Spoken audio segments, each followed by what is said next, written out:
Series B. Here we have collected cases or groups of cases where the triggering factor is first and foremost the atmosphere of outright war that reigns in Algeria. Case number 1. The murder by two 13 and 14-year-old Algerians of their European playmate. Like I said, we're starting off pretty heavy.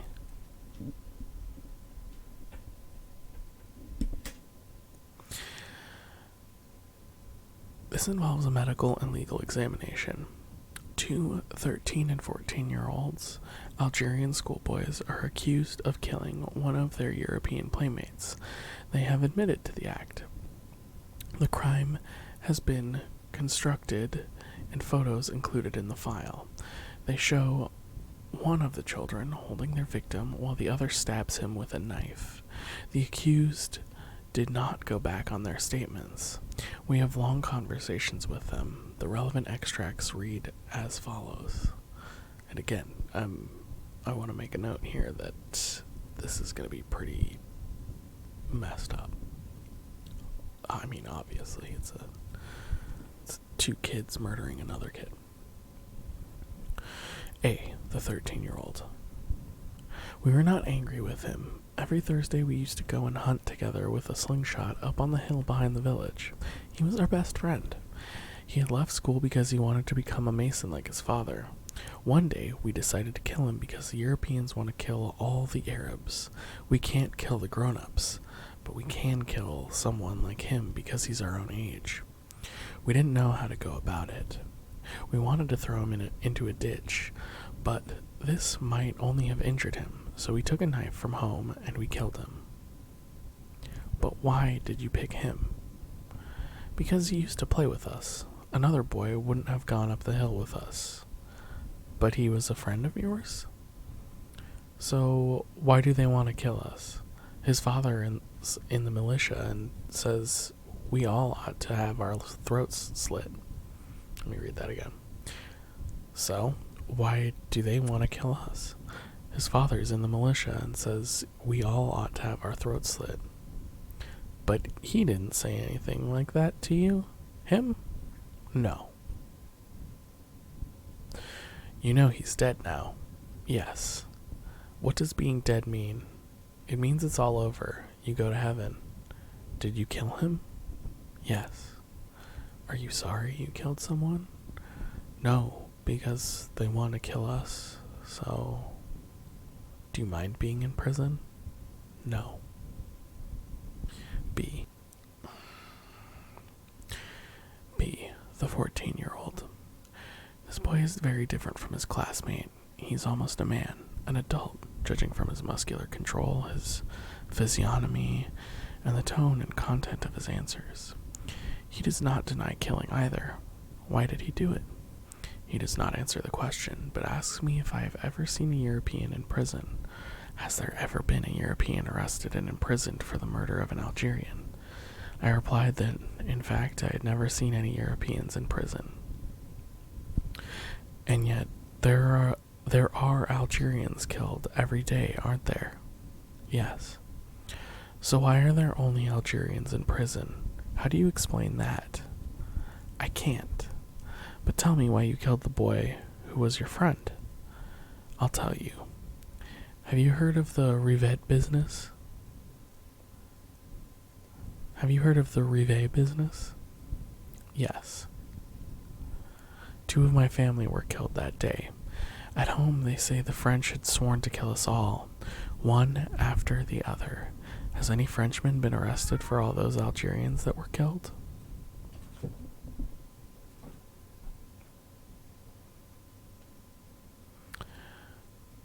Note 26.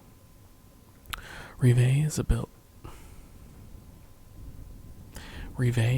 village in the region around Algiers, which became headline news one day in 1956. One evening, the village was raided by French militia who dragged 40 men from their beds and murdered them.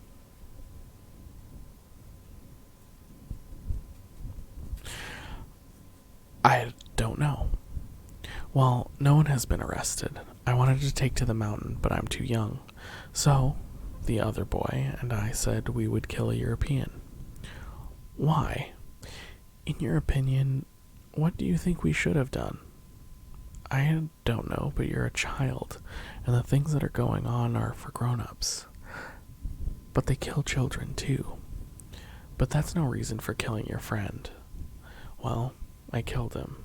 Now you can do what you like. Did this friend do anything to you? No, he didn't do anything. Well, that's all there is to it. Case number 2.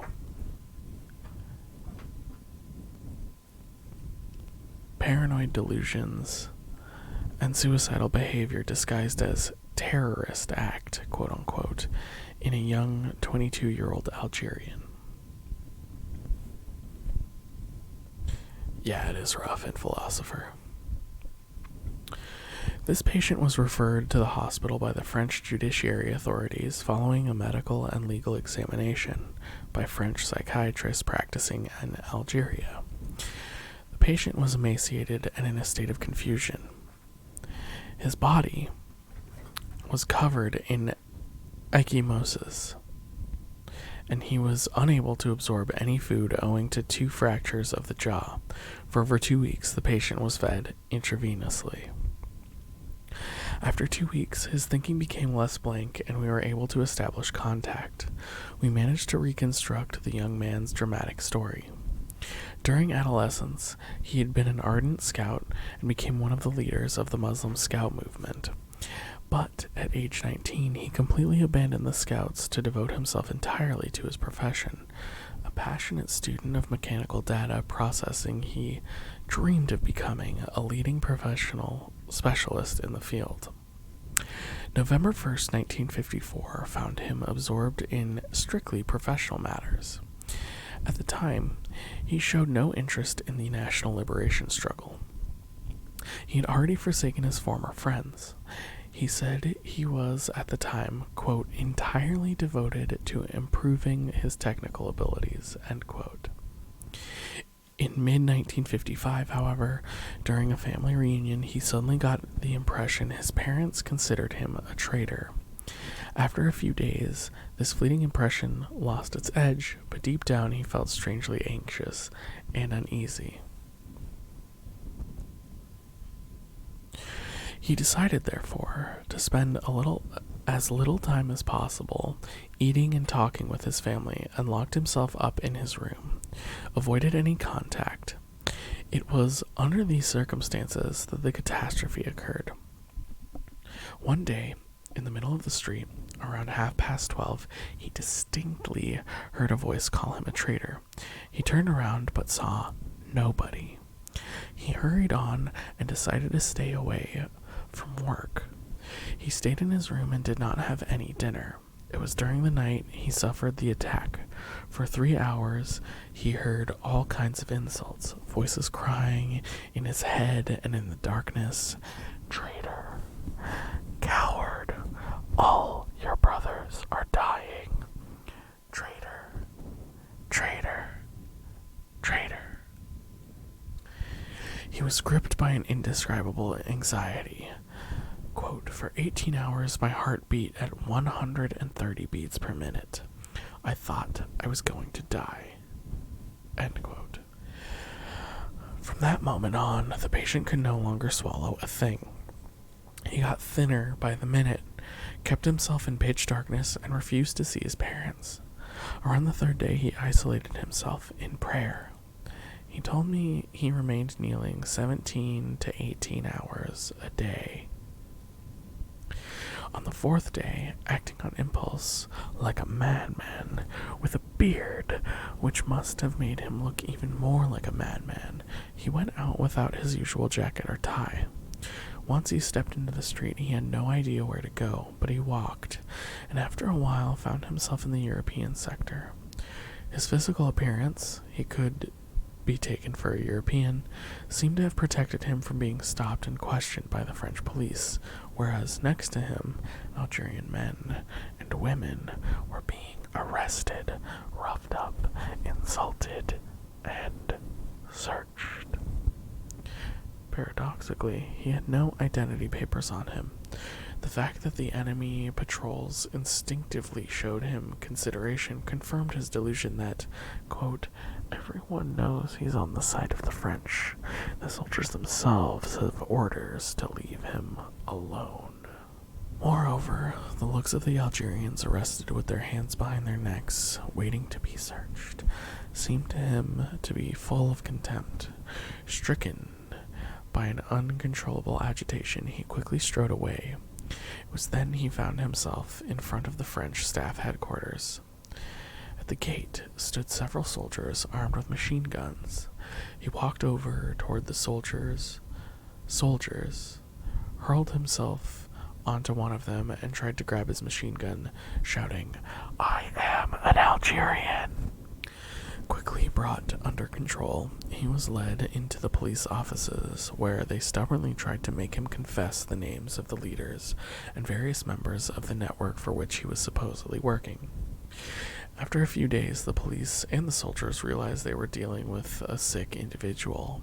An examination was ordered that concluded he was suffering from mental disorders and should be admitted to the hospital. All I wanted to do, he told us, was to die. Even at the police station, I believed and hoped that after they had tortured me, they would kill me. I was happy to be beaten, because that proved they considered me to be one of the enemy as well. I couldn't go on hearing those accusations and do nothing. I'm not a coward. I'm not a sissy. I'm not a traitor. During the year 1955, cases of this sort were extremely numerous in Algeria. Unfortunately, not all of them had the good fortune to be admitted to a hospital. Case number 3. Anxiety disorder in a young French woman whose father, a senior civil servant, was killed in an ambush. The 21-year-old student came to consult me for minor anxiety symptoms that were interfering with her studies and social life. Hands constantly clammy, and at times presented truly alarming symptoms when water dripped from her hands. Chest constrictions accompanied by nocturnal migraine bit her nails, but what caught our attention especially was the clearly over-desirous way to make contact, whereas there was a sense of considerable underlying anxiety. She brushed aside her father's death, which was recent, judging by the date, in such an offhand way that we quickly turned our investigation to her relationship with her father. We were given a clear, absolutely lucid description, so lucid as to be almost insensitive, which revealed by its very rationality the nature and origin of this young woman's disorder. My father was a senior civil servant.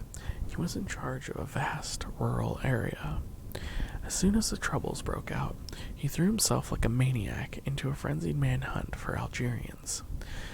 Sometimes he could neither eat nor sleep. He was so worked up about quelling the rebellion. I watched helplessly as my father slowly changed. In the end, I decided not to go and see him anymore and stay in town. In fact, every time I went home, the screams coming from downstairs kept me awake at night.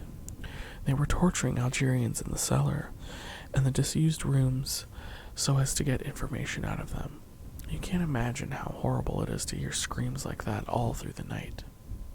Sometimes I wonder how a human being can put up with it. I don't mean torturing, but simply hearing someone scream in pain. And it went on and on. Eventually, I never went back. The few times my father came to see me in town, I couldn't look him in the face. I was so horribly frightened and embarrassed. I found it increasingly difficult to kiss him.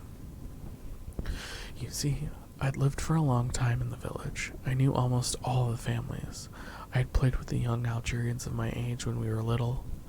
Every time I went home, my father would tell me a new batch of people had been arrested. In the end, I no longer dared to go out into the street. I was so sure I'd encounter hatred everywhere I looked. Deep down, I knew the Algerians were right. If I were Algerian, I'd join the resistance movement. End quote. One day, however, she received a telegram announcing that her father had been seriously injured. She went to the hospital and found her father in a coma. He died shortly afterward. Her father had been wounded during a reconnaissance mission with a military detachment. The patrol had fallen into an ambush laid by the Algerian National Army. The funeral sickened me, she said. All those officials mourning over the death of my father, whose, quote, high moral qualities had won over the native population, made me feel nauseous. Everyone knew it wasn't true. Nobody could remain ignorant of the fact that my father had ruled all the interrogation centers in the area with an iron fist. They knew that 10 people were killed every day under torture, and yet they came to recite their lies about his devotion, his self-sacrifice, his love for his country, etc. I have to confess that words don't mean much to me now. Well, not very much. I went straight back to town and avoided the authorities. They offered me financial support, but I refused. For me, it was bought with the blood my father had spilled. I didn't want any of it. I intend to work. End quote. Case number 4. Adjustment disorders with mixed behavioral and emotional features in young Algerians under 10. These cases are refugees, sons of freedom fighters, or civilians killed by the French. They have been allocated to centers in Tunisia and Morocco. They are provided with schooling, and games and outings are organized. They are examined regularly by doctors. This is how we came to meet a certain number of them. All the children presented a very marked love for parental images, anything which resembles a father or a mother, sought after and jealously guarded. B. Generally speaking, they all show signs of a phobia to noise. They are deeply affected by the slightest reprimand. A great craving for calm and affection. C. Many of them suffer from insomnia and sleepwalking. D. Sporadic enuresis. E. Sadistic tendencies. One of their favorite games is to angrily pierce holes in a stretched sheet of paper. All their pencils are chewed, and they bite their nails with distressing regularity. Quarrels often break out despite their deep affection for each other. Case number 5. Puerperal psychoses in refugees. Puerperal psychosis refers to those mental disorders which occur in women during maternity. Such disorders can occur immediately before or several weeks after childbirth. Their psychological determinism is highly complex. The 2 major causes are thought to be a disruption of the endocrine glands and the occurrence of a quote-unquote psychological shock, a term that, although vague, corresponds roughly to what is commonly known as a quote-unquote bad fright. Ever since the French government's decision to apply their scorched earth policy and establish a buffer zone over hundreds of kilometers, there are almost 300,000 refugees along the Tunisian and Moroccan borders. The state of dire poverty they live in is no secret. International Red Cross commissions have paid them a number of visits, and on ascertaining their extreme poverty and precarious living conditions, they recommend increased aid by international organizations. Given the malnutrition that is rampant in these camps, it is therefore inevitable that the pregnant women are particularly prone to developing puerperal psychoses. These refugees live in an atmosphere of permanent insecurity, the combined effect of frequent raids by French troops applying the right to hunt and pursue, aerial bombardments. There is no end to the bombing of Moroccan and Tunisian territories by the French army. The Sakiet Sidi Youssef, the martyred village in Tunisia, is the bloodiest example. Machine gun raids, as well as the breakup of family unit as a result of flight. In truth, there are few Algerian women refugees who do not suffer from mental disorders following childbirth. There are various symptoms: agitation, sometimes accompanied by furor, deep asthenic depression coupled with multiple suicide attempts, symptoms of anxiety accompanied by tears, lamentations, and appeals for mercy, etc. Likewise, the delusional disorders present many different characteristics: a delusion of vague persecution aimed at anyone, a delirious aggressiveness aimed at the French, who want to kill the unborn or newborn child, an impression of imminent death in which the mothers beg the invisible killers to spare their children. Once again, we must point out that the underlying problem is not solved by sedation or a reversal of symptoms. Even after the patient has been cured, her predicament maintains and nurtures these pathological complications. Series C. Affective and mental changes and emotional disturbances after torture. This series groups patients in a fairly serious condition whose disorders appeared immediately after or during torture. We have classified them into subgroups because we realize that their characteristic symptoms of morbidity corresponded to different methods of torture, irrespective of the superficial or profound effects on the personality. After indiscriminate torture as a so-called precautionary measure, colonialism's a real bad, folks. It's full of things like preemptive torture. Not torture to gain information, but torture to prevent things from happening. Here we refer to the brutal methods used to get the victim to speak rather than actual torture. The principle according to which, above a certain limit, the suffering becomes unbearable here takes on a particular significance. The aim, therefore, is to reach this limit as quickly as possible. There is no meticulous attention to details. It is brute force, using a variety of methods. Several policemen beat the victim simultaneously. 4 policemen stand around the prisoner in a circle, juggling with him like a punch ball, while one burns his chest with a cigarette and another hits the soles of his feet with a stick. Some of the methods of torture used in Algeria seemed to us to be particularly horrifying as described to us by the victims. A. Water is forced through the mouth, accompanied by an enema of soapy water injected at high pressure. Note 28. This type of torture is the cause of a great many deaths. The high pressure of the enema causes multiple lesions and minute perforations to the mucous membrane of the intestine. Gaseous embolism and peritonitis commonly result. B.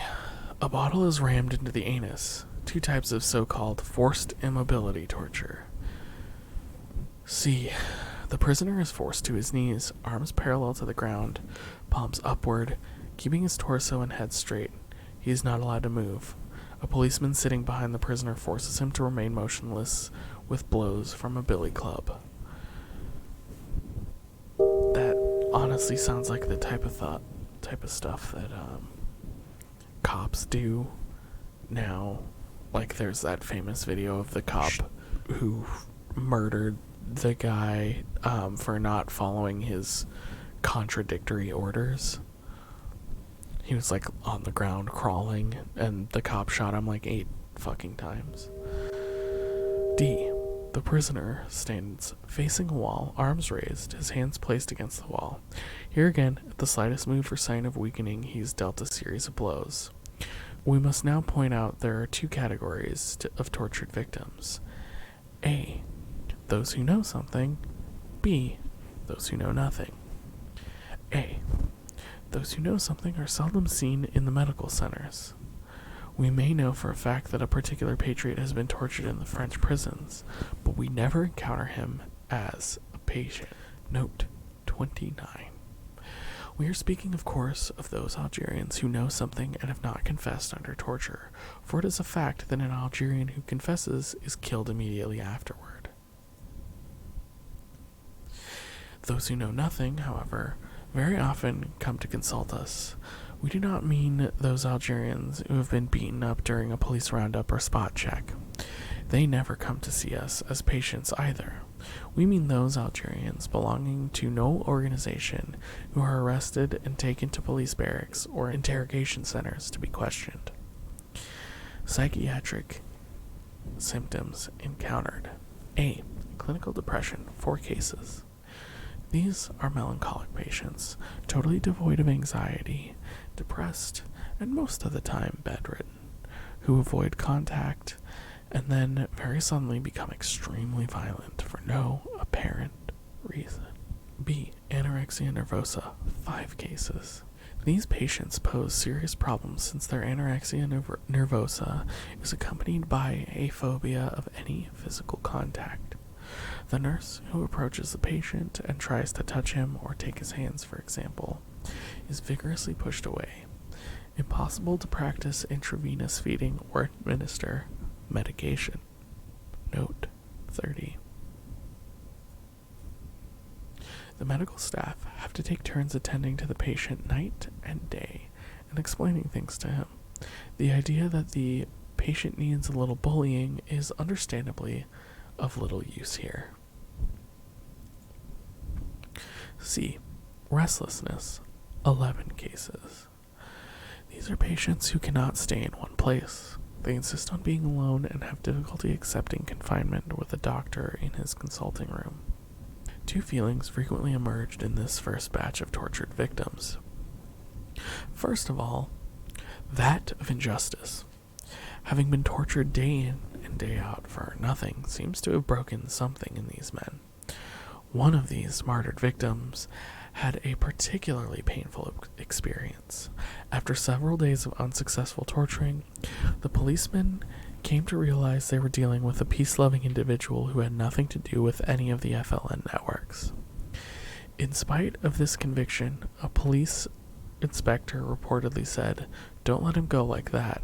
Work him over a bit more so that when he gets out, he'll keep quiet." Note 31. This precautionary torture in certain regions becomes precautionary repression. At Rive, for example, although the place was totally calm, the colonies were determined not to be taken by surprise. The neighboring regions had begun to show signs of unrest, and decided to eliminate purely and simply any member of the FLN. Over 40 Algerians were killed in a single day. That was the massacre earlier where the 2 boys, one of the 2 boys who killed their friend, one of their fathers was killed in that massacre. Secondly, an indifference to any moral argument. For these patients, there's no just cause. A tortured cause is a weak cause. The first thing to do is to increase one's power and not pose the question of the merits of a cause. Power is the only thing that counts. Group number 2, after torture by electricity. In this batch, we have grouped the Algerian patriots who have been mainly tortured by electricity. Whereas electricity was once just one method of torture in a series, from September 1956 onward, certain interrogations were conducted exclusively with electricity. Psychiatric symptoms encountered. A. Local or systemic somatic delusions, 3 cases. These patients feel pins and needles throughout the body and get the impression their hands are being torn off, their heads are bursting, and they are swallowing their tongue. B. Apathy, lack of will, and loss of interest. 7 cases. These patients suffer from apathy, a lack of motivation and energy, and live day to day. C. Phobia of electricity. Fear of touching a light switch, fear of switching on the radio, fear of using the telephone. Absolutely impossible for the doctor to even mention the possibility of electroshock treatment. Group 3. After administration of the truth serum. This drug is used in a patient who apparently suffers from an unconscious mental block, such that no cross-examination can induce him to talk freely. Methods of chemical exploration are used.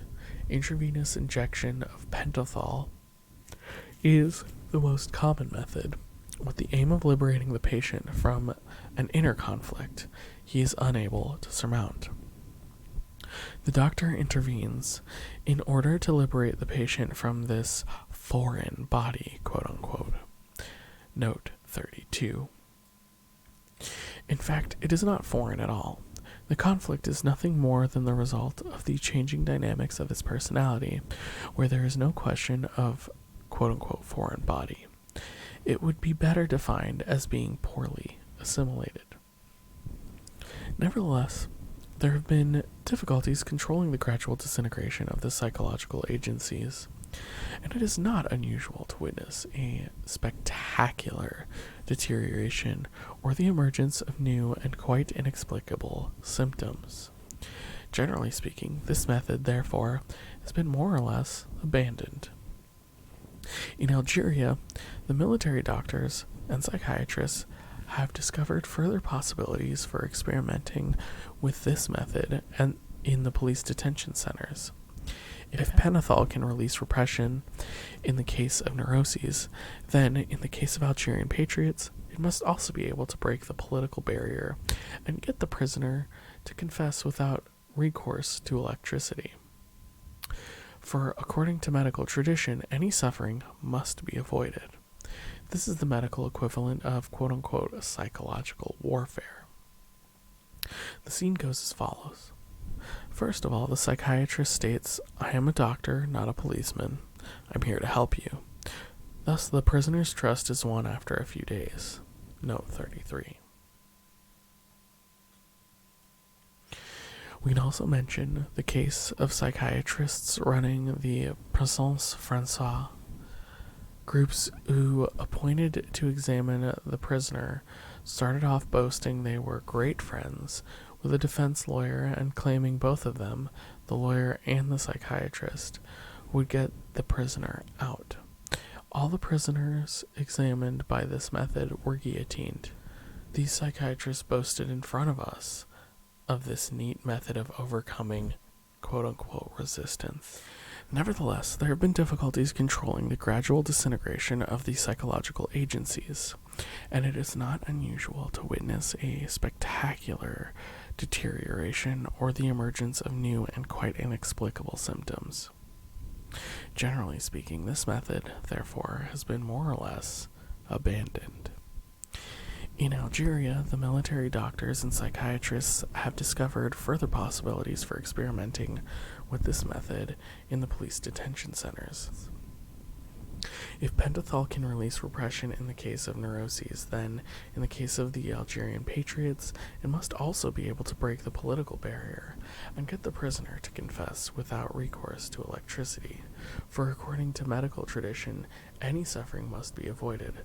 This is the medical equivalent of psychological warfare.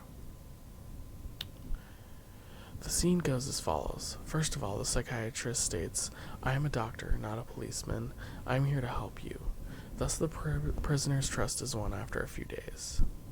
Then, I'm going to give you a few shots to clear your head. For several days, all kinds of vitamins, heart stimulants, and other placebos are administered. On the fourth and fifth day, the pentothal is injected intravenously. The interrogation begins. Psychiatric symptoms encountered. A. Verbal stereotypy. The patient continually repeats phrases such as, "I didn't tell them anything. You have to believe me, I didn't talk." This stereotypy is accompanied by a permanent anxiety. Very often, in fact, the patient is unaware of whether he has given any information away. Guilt toward the cause he stands for, and the comrades whose names and addresses he might have given, here takes on dramatic proportions. No reassurance can restore peace of mind to these ruined consciences. Blurred mental and sensory perception. B. The patient cannot ascertain the existence of an object. Reasoning is assimilated without making any distinctions. There is a basic indistinction between true and false. Everything is both true and false. A phobia of any one-on-one conversation. C. This fear stems from the acute impression that he can be interrogated at any time. D. Inhibition. The patient is on his guard. He registers a question word by word and elaborates his answer word by word. Hence the impression of virtual inhibition together with psychological slowing down, interrupted sentences, repetition, etc. It is obvious these patients stubbornly refuse any type of intravenous injection. Group number 4. After brainwashing. There has been much talk recently about psychological warfare in Algeria. We have no intention of conducting a critical study of these methods. We shall merely highlight their psychiatric consequences. There are 2 categories of brainwashing centers in Algeria. 1. For intellectuals. The principle here is to induce the intellectual into role-playing. It is clear to which psychotherapy school this refers. Note 34. In the U.S., there is a trend toward social therapy. Supporters of this school believe that the plight of the contemporary man lies in the fact that he no longer has a role to play, that he is nothing but a cog in the social mechanism. Social therapy, therefore, allows man to play several roles as part of a genuine recreational activity. Anyone can play any role and even change roles during the course of the day, symbolically substituting for anybody. Occupational therapists in the U.S. apparently achieve miracles in group social therapy among factory workers. The workers are allowed to identify with role models, and employer-employee relations are considered less strained. A. Play the game of collaborator. The intellectual is induced to collaborate by establishing a justification for his collaboration. He is therefore obliged to live a dual personality and play the part of a well-known patriot who has been taken out of circulation as a precautionary measure. The aim of the operation is to attack from the inside those elements that constitute the national consciousness. Not only must he collaborate, but he is given orders to discuss freely with opponents and holdouts in order to win them over. This is an efficient way of getting him to give leads on patriots and using him, therefore, as an informer. This is an efficient way of getting him to give leads. If, by chance, he claims he did not find any opponents, they are designated for him, or else he is asked to behave as if they were. B. Gives talks on the value of French accomplishments and the merits of colonization. B. Give talks on the value of French accomplishments and the merits of colonization. In order to achieve his job effectively, the intellectual is counseled by a broad spectrum of political advisors, such as officers for native affairs, or better still, psychologists, therapists, and sociologists, etc. Take the arguments for the Algerian Revolution and eliminate them one by one. C. Algeria is not a nation, has never been a nation, and never will be. There is no such thing as the Algerian people. Algerian patriotism is devoid of meaning. The Felagas are schemers, criminals, and have had the wool pulled over their eyes. The intellectuals have to take turns giving a presentation on these topics, and each has to be convincing. Grades, the infamous awards, are allocated and totaled at the end of the month. They are used to evaluate whether the intellectual will be released. D. Lead an absolutely pathological communal life. To remain alone is an act of rebellion. The individual must always be in the presence of somebody. Silence is also prohibited. The individual must think out loud. Testimony. This is the case of an academic who was interned and subjected to months of brainwashing. One day, the camp officials congratulated him on his progress and announced he would soon be set free. Familiar with the enemy's tactics, he was wary of taking the news too seriously. The stratagem, in fact, was to announce to the prisoners they were going to be freed, and a few days before the set date organize a group session of self-criticism. At the end of the session, it was often decided to postpone release, since the prisoner showed no signs of being definitely cured. The session, according to the psychologists present, highlighted a single-minded nationalist virus. This time, however, there was no subterfuge. The prisoners were well and truly freed. Once outside, in town and with his family, the former prisoner congratulated himself on having played his role so well. He was overjoyed at the idea of taking part again in the national struggle and endeavored to get back in touch with the leaders. It was then that a terrible nagging idea crossed his mind. Perhaps nobody had been duped, neither his captors nor his co-inmates, or even himself. Where was the game supposed to end? Once again, we had to reassure the patient and free him from the burden of guilt. Psychiatric symptoms encountered. A. Phobia of any collective discussion. As soon as 3 or 4 people got together, the inhibition reappeared, and mistrust and reticence reasserted themselves. B. The subject finds it impossible to explain and defend a given viewpoint. An antithetical thought process.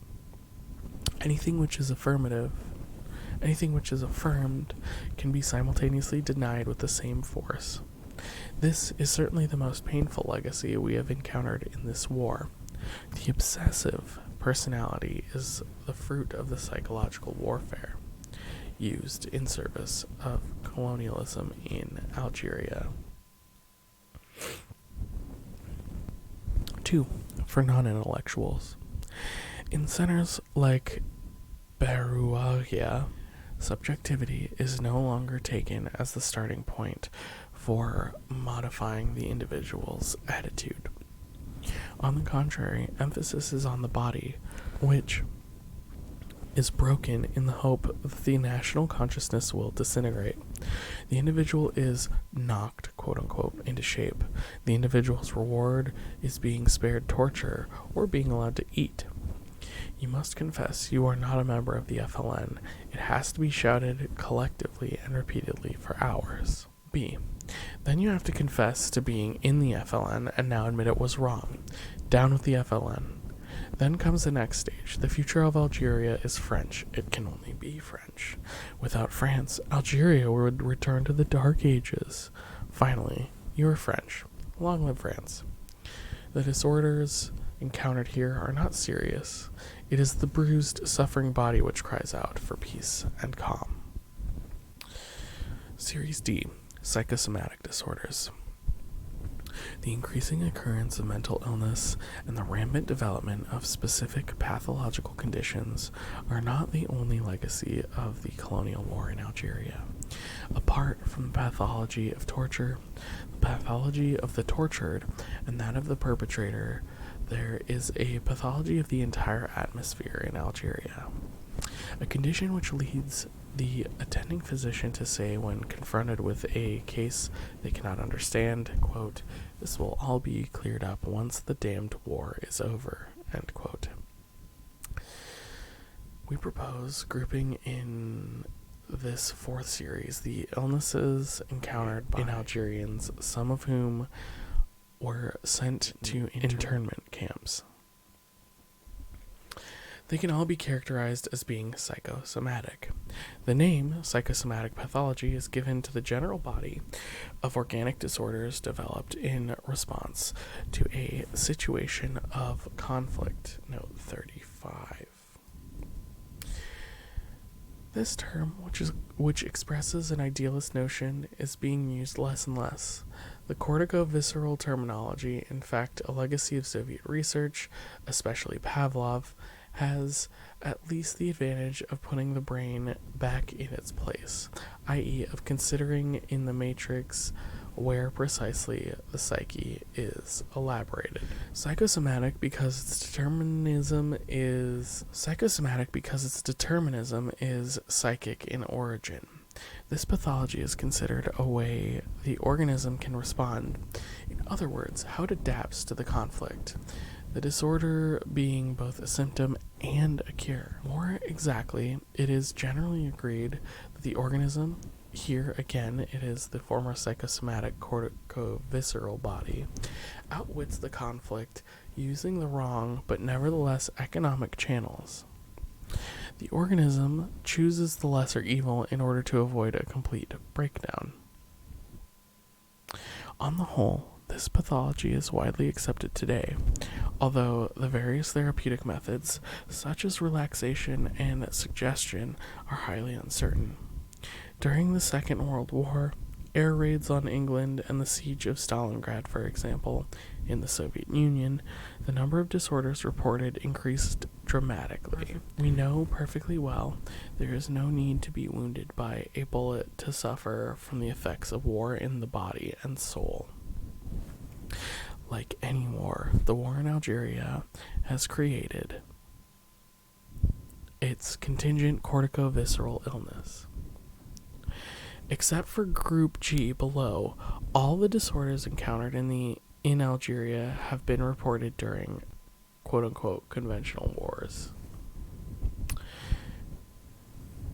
We found Group G specific to the colonial war in Algeria.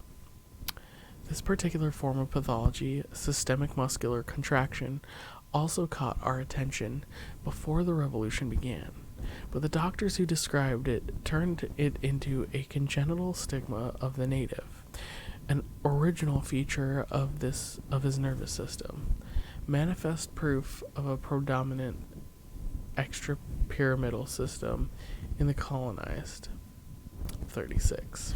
The higher one is on the neurological scale, the less one is extrapyramidal. Manifestly, everything seems to tally.